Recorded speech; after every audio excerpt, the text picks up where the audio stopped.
So let's kick in on our conversation for today. Our webinar for today focuses on how to write better proposals to secure better funding. Just a bit about MZN International. We are a social enterprise working with NGOs around the world to help them be better funded, to operate better, and to deploy smarter strategies. And the way we do that is through assisting them with their current structures and finding ways of improving it. We also provide a variety of training opportunities. Ellie will inform more on those by the end. But especially after COVID, it's really a pleasant news for us as well that our in-person training is back. As Ellie introduced me, I am Hande. I'm originally from Turkey, living in Germany at the moment, and I'm a consultant with MZN, focusing on funding strategies, business development, and contract management. So, moving on with why we are gathered here today. We all realize that it is quite a challenge to write winning proposals. And the challenge is not just one or two, but there are always a number of challenges. So one of the questions we want to bring to you this afternoon is, what do you find challenging when writing a proposal? On the screen, you can see a couple of keywords which were shared by webinar participants last year. And some of these are collaboration, donor interpretation, the time management or time restrictions. Creating the logical framework has sometimes been identified as a key challenge. The innovation, sharing innovative ideas, preparing a budget is sometimes identified as a key challenge.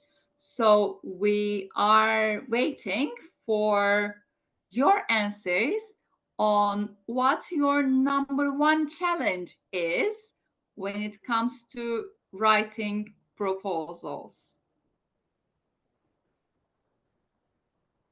And I can see that we are at 20% of the answers. Yeah, the percentage is increasing. We will give another minute or two for everyone to type in your answers, after which Ellie can show us the answers and we can talk a little bit about, the common things we see as challenges. Some of the other words previous participants had shared was coordination between different teams, having a monitoring and evaluation plan in place, or not having one in place, identifying a good quality problem statement. That was one of the common challenges identified. Understanding what is required by the donor. So the details of the call for proposals, or a good understanding of the questions posed by the donor. And sometimes coming up with smart indicators and smart goals. And as I also mentioned, how to make our proposal innovative, how to make sure that it has added value. I'll go ahead and I'll share the results Yes, now? I think so because it appears that mm, our participants have stopped voting. Hmm. Are you able to see the results? No, Okay, one second. can I see the results? Let me see. Yes, actually, and I can share this tab. Is it visible? Yes, wonderful. Thanks, Yes, Amber. so we have time as one of the key answers, and keeping it short and impactful. Yes, those limitations, and having to uh, propose your project idea or intervention in a short space. Sometimes the experience is lacking in writing proposals. The budget is always the tricky one, and organizing the idea, and sometimes the lack of experience. um, I can see we should have, yes, and yeah, the word limitations, the character, sometimes it's character limitations, sometimes it's page limitations. Understanding the donor's expectations with time, it's also always matches with the very tight deadlines. And we as one of our participants have identified, sometimes being a new NGO can be a challenge because you do not have yet the experience on building your own projects. Sometimes we do not know where to start from. Well, where to start from is usually, starting from the problem statement. We will touch that in a couple of minutes. And one of the identified issues is the budget and the capacity of local NGOs. And yes, one of our participants from Ukraine has also expressed sometimes how difficult it is to explain the context of what actually the current situation is to the donor, for them to have a better understanding. And let's go back to our slide. Thank you everyone for taking part in this quick poll. We will have a couple of more questionnaires and polls and surveys throughout this webinar. So I hope you will participate and enjoy sharing your ideas with us. Let's start with some top tips from MZN after 15 years of working with NGOs and helping them improve their access to funding. Um, these tips and the details we share during this webinar, we hope them to be your key takeaways and ready for use right after this session. So, what are these top tips? First of all, being prepared, knowing about the call before it's released, and getting your ideas, your strategy in place. And then having proactive funding portfolios, which are based on research and engagements. So, investing your time in doing your research and engaging with different stakeholders and prepare your portfolio. Making good and fast go no go decisions. Quite a lot of NGOs waste very important time when they get lost in go no go decision making processes. And that time is working against you when you have such time restrictions. One of the top tips is always to remember that writing the proposal is a team effort. So we always recommend a whole of organization approach with a single lead to proposal writing. So it's not one or two people who should be holding the responsibility of the whole proposal writing. but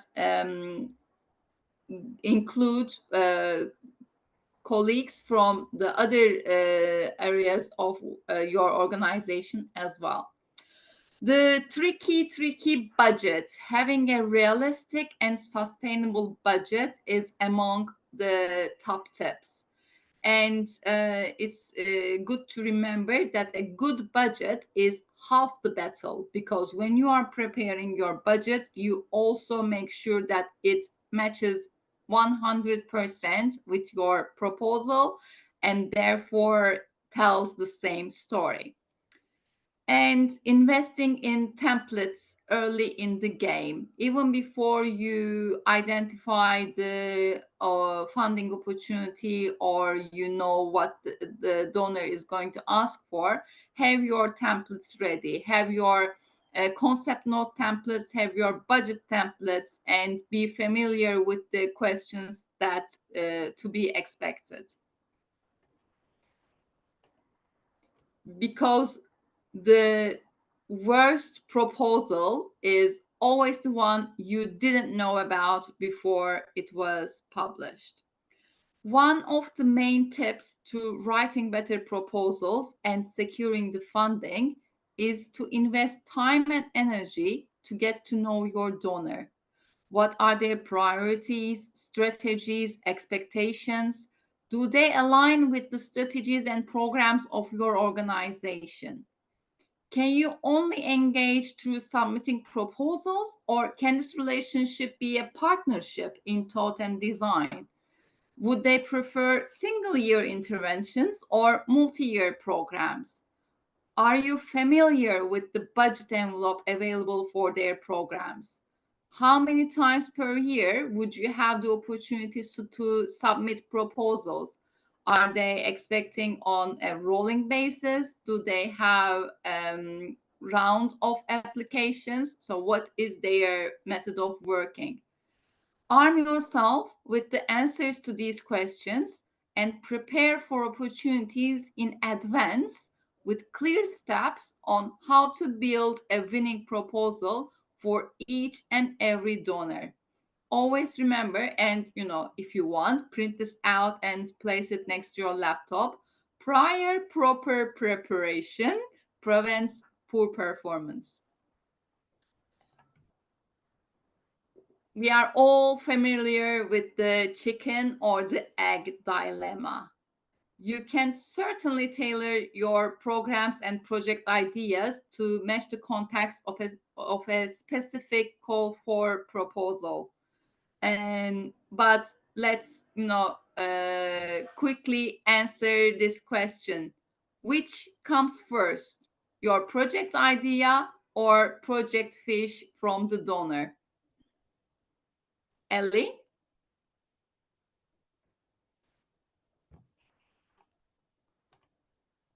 Now it should be appearing on your screens. The question is, which comes first? The age-old question, but let's hopefully see if we can get a common agreement on this. It'll be interesting to see how the talk gets divided. Do you have any answers to it, Hande? I'd love to know. I will give my answer once all the poll responses are in. Sounds like a good idea. What do you think, Ellie? Oh, Which one was there first, the chick or the egg?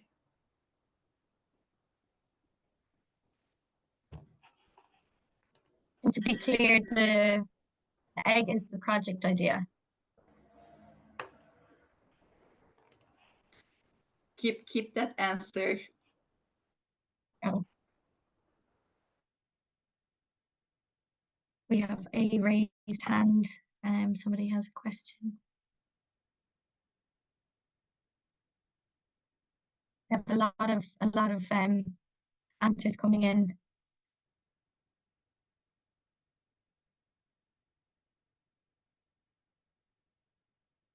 Yeah, we have about 65% of participants have answered so far. So I'll give it one more minute, and then we'll see this highly anticipated poll. Okay, I'll end it and let's see. and we will.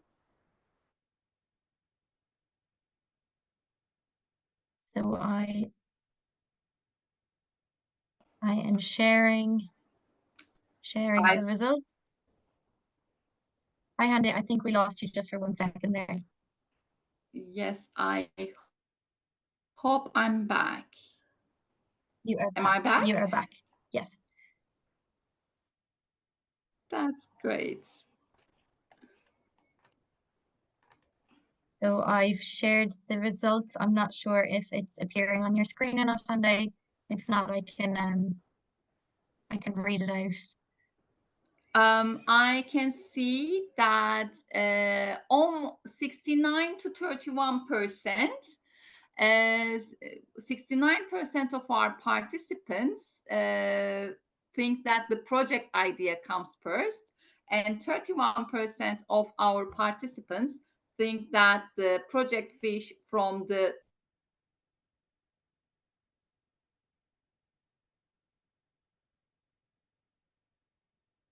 Okay, a fairly strong indicator there that donor. we have about two-thirds of the group are thinking, more than two-thirds, in fact, are thinking it is the project idea. Drum roll, Handy. What is there a correct answer?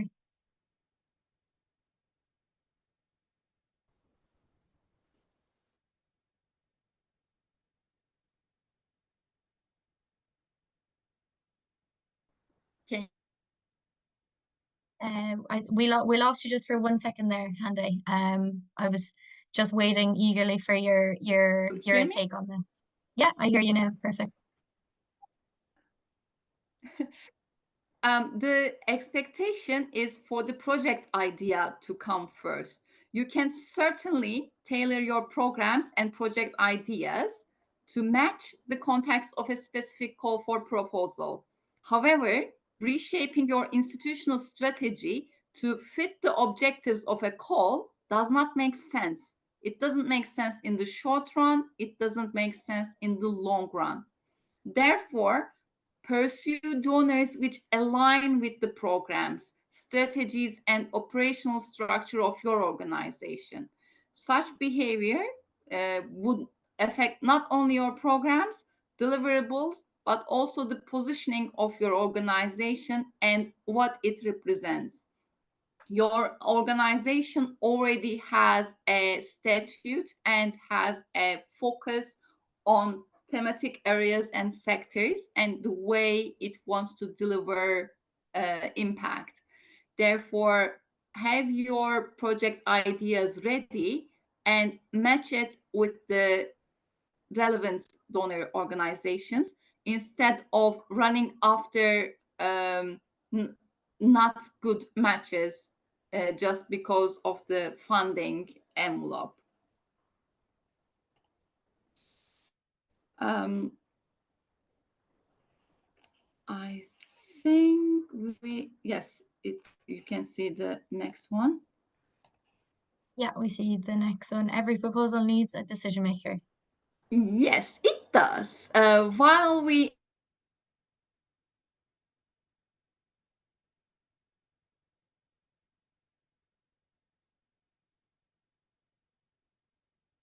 Okay, and they left us on the edge of our seats there. She's just frozen again as she was about to tell us why every proposal needs a decision maker.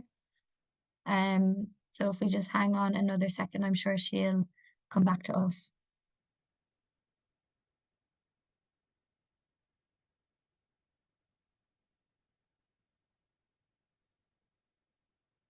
In the meantime, I'm really appreciating everybody who's writing in to the chat and letting us know where you're logging in from. And also thank you. A couple of you have started emphasize listing the NGOs that you're logging in from and representing, and a lot of them are very familiar to us.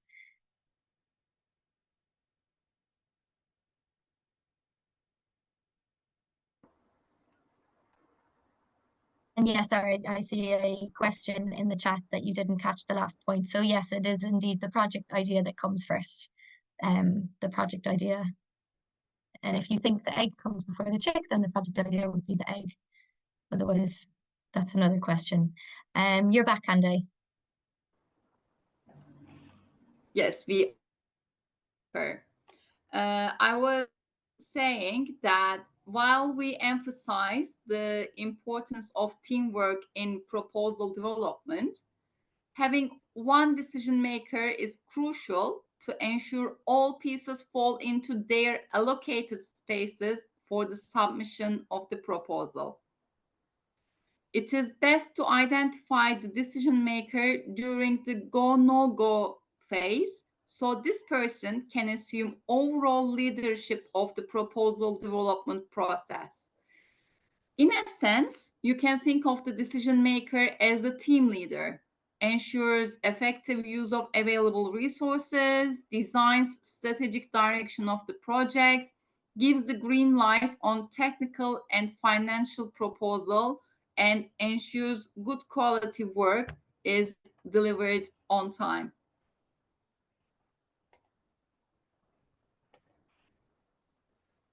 You are looking at me as if you did not hear.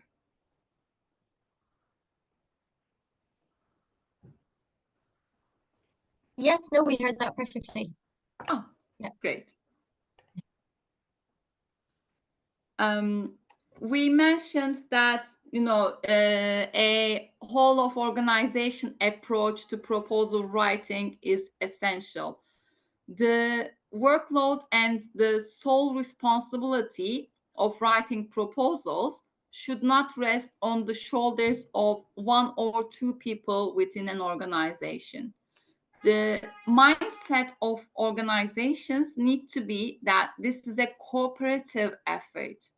For winning proposals, you need to think outside the box, analyze the problem from different perspectives, ensure your intervention strategy is realistic and feasible. This requires teamwork. We already identified the need for a decision maker. We also need to make sure we make the most of our available resources by allocating tasks and parts of the proposal to people best suited for the challenge. On another note, make sure your efforts for a funding opportunity align with your organizational objectives, that the proposed intervention can take your NGO at least a step forward towards achieving the goals and objectives of your organization. If it is not going to help you move forward regarding your goals and objectives, you might want to ask your question, why are you doing it?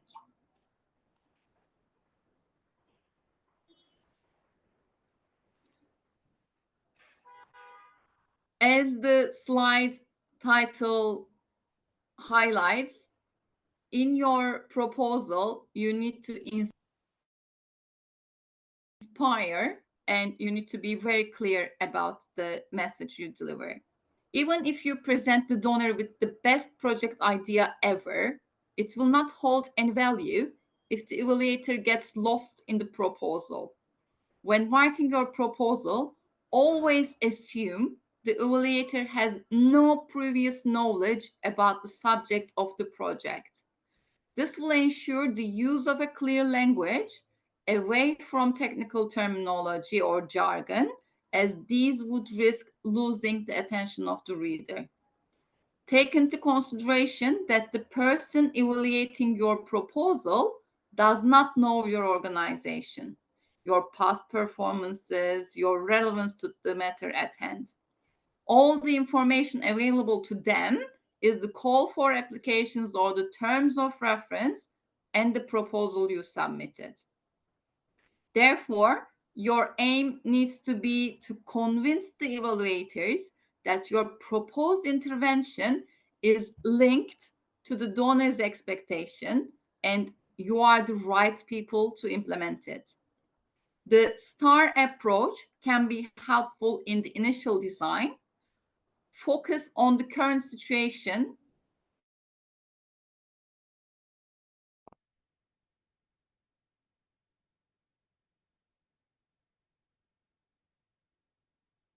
Okay, I'll jump in here now as we've just lost Hande with another poll.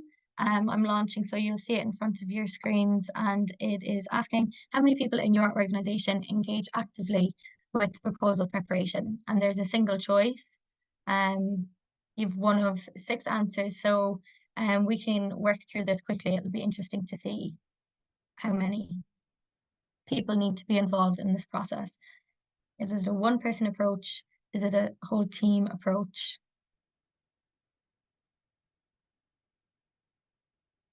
These polls are a nice addition. It's our first time doing it, and I do think it gets a more universal outlook on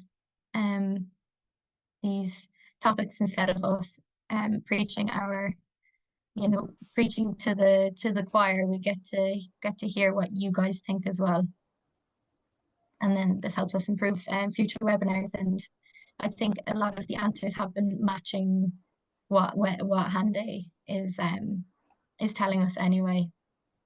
But let's see now with this question. So we have about 50% of people have answered. I'll just give it another little minute and we can see. So Hande, we're just answering how many people do you think need to be involved in the proposal preparation process, which is Thank you. something that you touched on in the previous. Ellie, would you mind sharing the slides? That might be affecting my internet connection. Yeah, sure. So while I am doing that, I'll end this poll and we can have a look at the answers. So I'm sharing the results, Hande, so you can take a look at that while I screen. Okay, and depending, the question was how many people in your organization engage actively with proposal preparation. This includes the technical proposal and the financial part as well.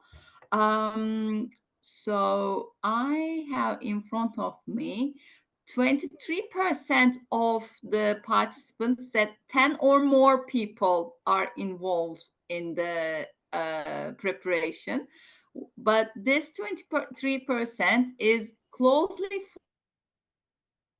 followed by a 19% of participants who said 3 people are involved.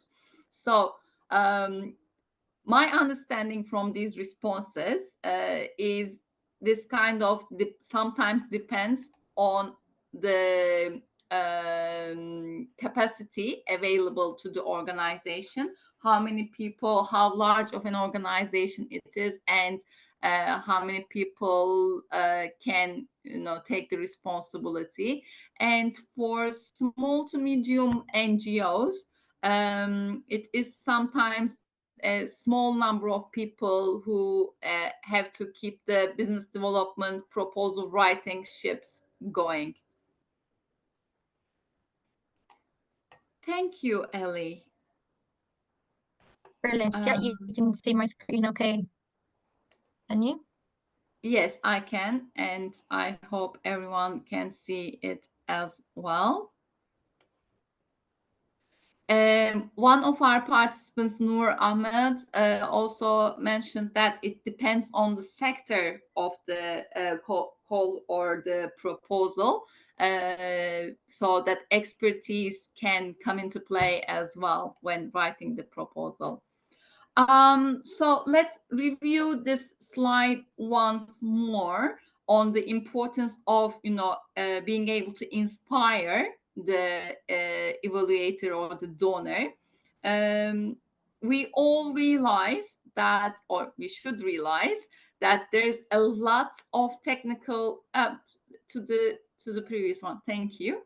There is a lot of technical language and complexity in our in international development. Ellie, can you come to the previous slide, please? Sorry, yeah.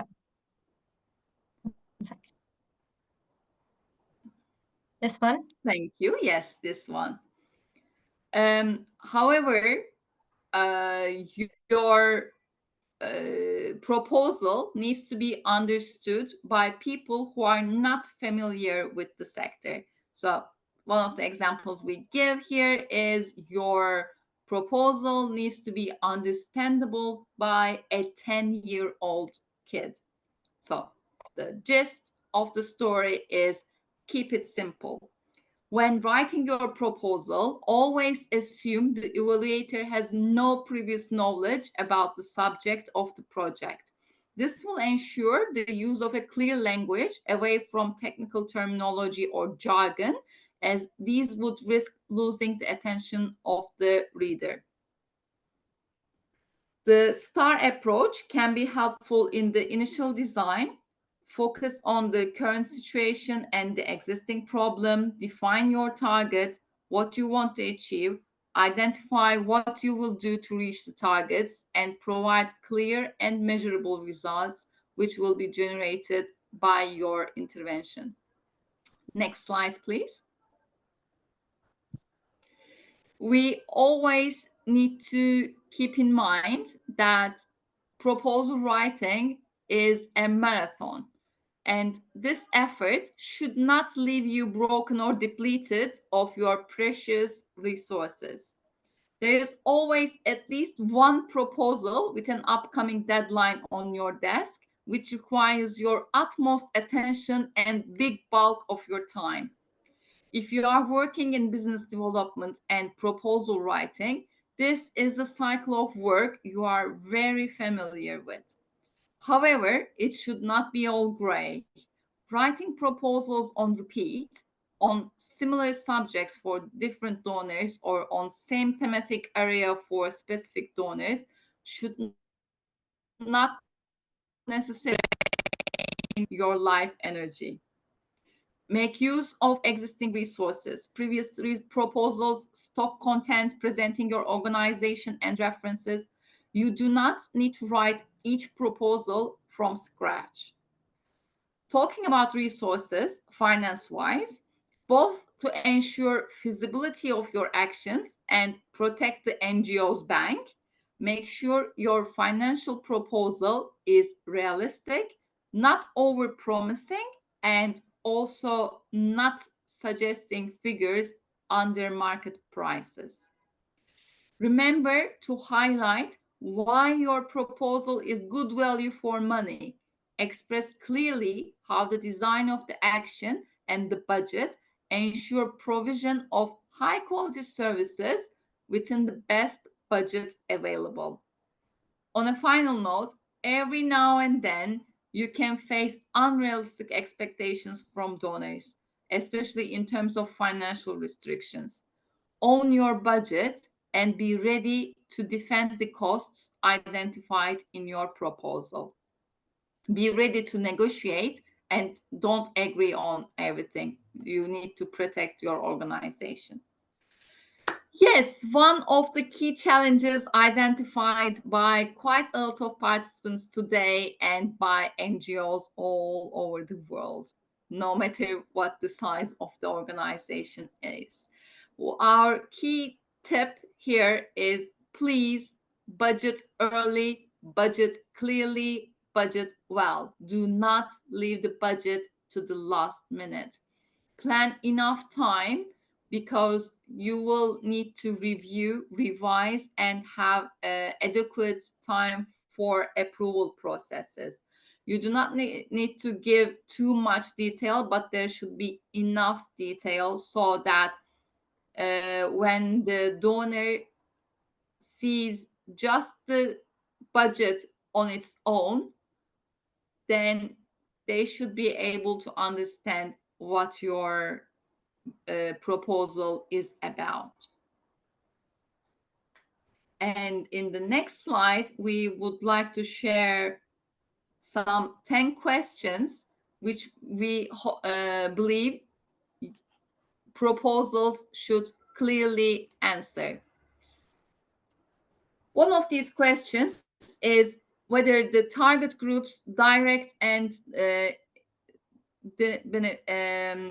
beneficiaries, whether they are clearly identified with clear explanation of their needs.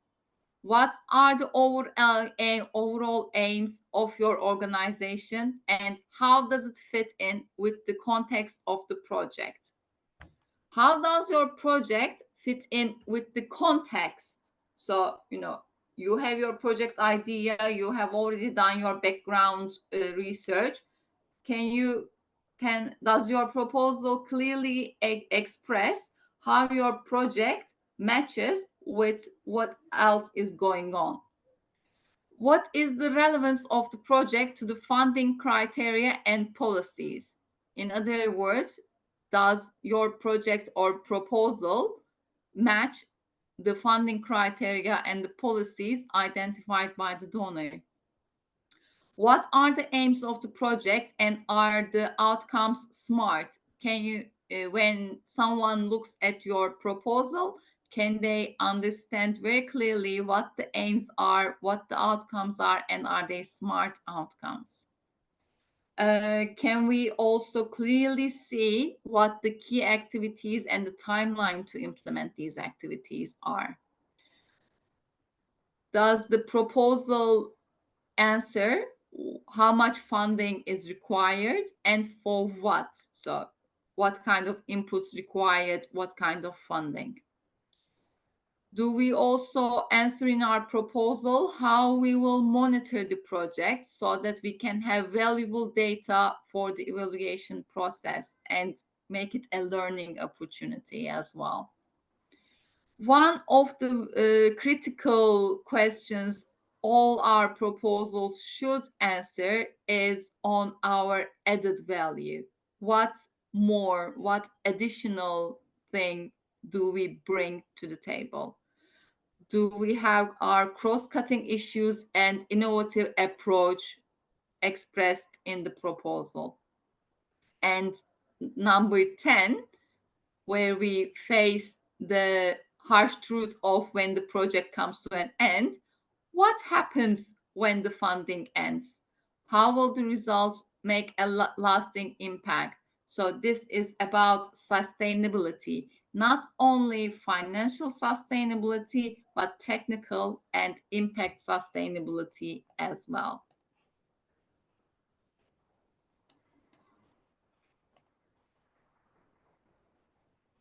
We have some additional tips which we hope will be useful when you are making your go no go decisions. It is pretty important that the available funding opportunity or the identified opportunity fits with your organizational and funding strategies. Make sure that you read between the lines, read the fine print. And when you are making the go no go decision, ask some key important questions. Is there what is your probability to be awarded? Is your project or is your organization actually a good match for the opportunity? If you win, are you able to handle the grant? And what kind of resources and time will you need for preparing the proposal? What is the deadline? And do you have similar experience with this donor or similar proposal experience? Does your organization have the capacity to deliver the project if successful? Once you have these answers, evaluate and make a decision. If it is a go, then capture it on your system and move to the next step. And other tip we would like to share is with regards to getting ready prior to knowing about the opportunities. Instead of being a passive organization which only reacts to available or published opportunities, move to proactive management of your funding portfolio. Make your pipeline better manageable. Do not be at the mercy of the donors, and link your funding strategy to your organization strategy, not to donors strategy.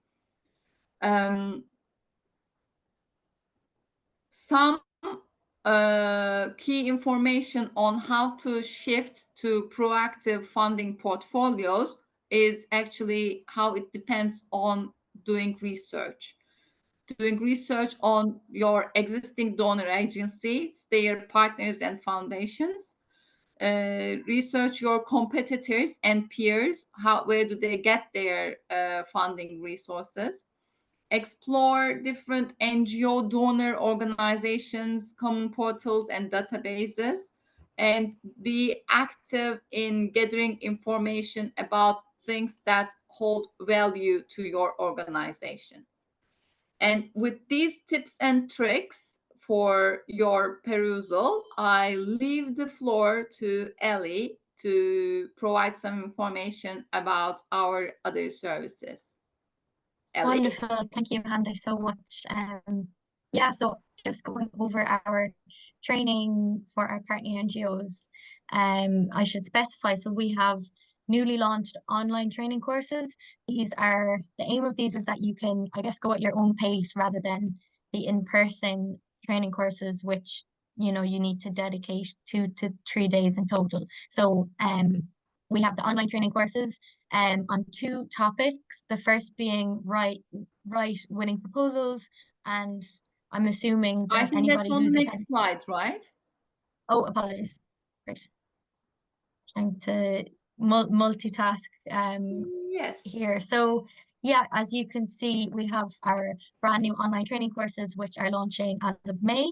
We're very excited about that. Our training coordinator, Nicole, has been working, I think, night and day to get these up and going because we do see the demand needed. And they will be on two topics. The first being write winning proposals. So I would assume anyone who's here participating in this webinar would be very interested in this. So going beyond everything that Hande has covered in this webinar, it is essentially getting down to the nitty and gritty of how you actively manage, write and negotiate your proposals, and it's on a needs by basis, so you can follow these online training courses as your time dictates. So if you wanted to do one module, you know, a day or a week, you can go at your own pace. And then the other topic is answering the question, how can we make our NGOs financially sustainable? So it goes into, you know, building the financial health and resilience of your nonprofit organization. For more information on these online training courses, head over to our website, and we're announcing these across our different socials as well. And then, as always, we have these launched as of last year and they're very successful. We do have a couple of spots left. These are the in-person training courses. The next one is coming up in May in Nairobi, and I believe it's on right winning proposals. And Yes. then we have other topics, or grants and beyond. So focusing on diversifying your income and building reserves. And then we have one on project budgeting, which is very specific, and we don't have that as of now for online courses. So if that's something that you're interested in, definitely check out the in-person locations, and we have all of that information on our website as well. I won't continue too long speaking about these bits. So yeah, other than that, yeah, just stay in touch as always. And I didn't say at the beginning, but we will be sharing the slides and the resources to everybody through your email addresses that you registered with. So don't worry about that. And I think that's it now. We can get jumping into the Q&As. If you're ready, Hande.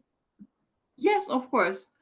Brilliant. So the first one from Luke Martin is, can you tell us a bit more about, quote, unrealistic donor expectations and stringent overhead conditions are not mandatory conditions? Are you saying that you should ignore when donors put a limit on the overhead percentage? No, that is not what I'm saying. What I'm saying is to assess the expectations of donors ahead of sharing your proposals with them. And if their rules and regulations and restrictions on how to budget your programs does not match with your needs, do not try to mold your organization into their expectations. Sometimes the expectation of a donor can damage how you manage your overhead costs or general management costs. And if it is going to hurt your organization to implement that intervention in line with those difficult rules, then make that decision or make that assessment. Is it worth going forward with this, or should I be looking at different donor organizations? Okay. Farheen has asked a query. Is it important to always mention the SDGs that the proposed project will be targeting? Sometimes it is the SDGs, sometimes it is the national policy, sometimes it is the relevant European Union policy on the issue. Sometimes it is a white paper published by an organization or a USAID policy paper on the subject. But it is always valuable to match your proposal, your proposed idea, and your identification of the situation, your assessment, to what else is going on in that area of work. Okay, and the next one is from Omir. He's asking if we have small experience in nutrition, for example, is it advisable to apply for a project in this field? If you have previous experience in nutrition, but it's not a huge, large amount of experience, but it is an area you want to, step more into, the initial steps we would recommend would be to partner up with organizations who have more experience in that field, so that you can build your experience, you can build your references, and in a couple of years then you will have credible references to show in that area of work. Brilliant. Then we just have a few questions specific to our training courses. So, people are asking, are they paid for or free? So they're free for MZN partner NGOs. And to become an MZN partner NGO, I guess the first step is to make contact with us. So reach out to either on the website or I see here on this slide we just have Hande's email, but I'll pop my email in the chat as well, so you could reach out directly to, and we can have a conversation about that.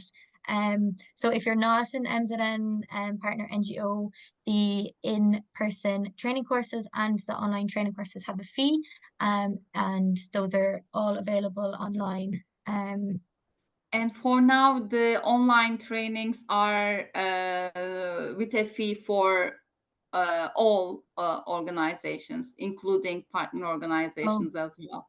okay, thanks. Good that I was Um, corrected before I started saying that in too many other places.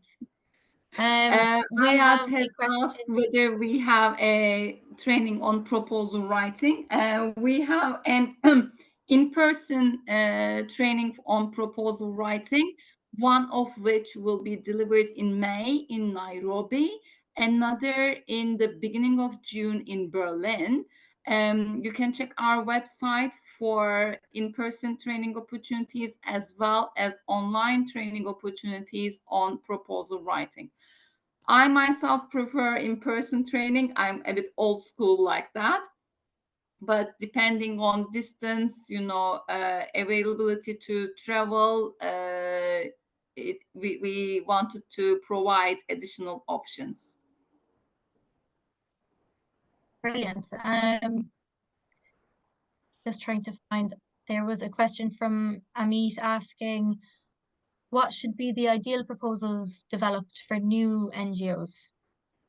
Big Could you repeat question. that, please? So, what should be the ideal proposals developed for new NGOs? The trick with writing proposals of new NGOs is the lack of previous experience that you need to show. Therefore, most of the time, it is advisable for new NGOs to work with other partners who have a bit of a track record. because you need that to build a track Hmm. record to convince donors of a capacity. Um, as an NGO, you already have your strategy, your thematic area, and make sure that when you identify your problem statement, back it up with credible information. Hmm.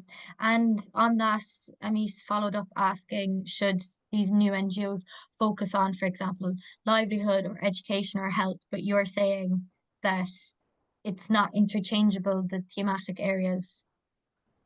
The thematic area an NGO selects depends on a number of things. One of them is where the NGO is working, because it depends on the existing problems in that community and what kind of solutions are needed. The other problem depends on what the mission of that organization is. So what keeps you awake at night, and what is your drive to go to work in the morning? What is the problem you want to help solve? So these lead to the thematic areas of your organization and the type of projects you will create and propose. Okay, wonderful. Um, Among the questions I see, whether we will have a free session on donor mapping. We do have regular webinars on donor mapping. I'm not sure about the exact date of the next one. Feel free to check our website on that, and you can always find one of the previous webinars on donor mapping on YouTube. Yes, exactly. On that, the next webinar will be on the 8th of May, and that is on getting your funding strategy right. And then I do believe the one focused on donor mapping specifically is coming up shortly after in one of the summer months. And all of our webinars do run at this time. Yeah, Mhm. so 3 to 4 p.m. CET. And it's great to see that people are logging in from all over, so that this time does seem to suit the majority of people. So we will be keeping it at that time as well. People are I'm going to asking. take one final question from Fabian, because I think this is a very critical question he posed in the Q&A. He asked whether we mean that is it almost impossible for a new NGO to win a proposal. No, it is very possible for a new NGO to win proposals, win grants. The changing criteria depends on what kind of donor you are working with or you are approaching. Quite a lot of donors out there are looking for grassroots organizations or small NGOs, new NGOs, so to help with local capacity building and growth of new organizations. So again, it takes us full circle to learning about your donors, doing your research right, and approaching to the donors that are right for you. Not every donor needs to be right for you. Wonderful. I think that's a wrap. Um, we've answered a lot of interesting questions, and again, yeah, we'll share the slides with everyone either today or tomorrow, and the recording will be up on YouTube as of tomorrow as well if you have any colleagues that would like to catch up on this. Yeah, so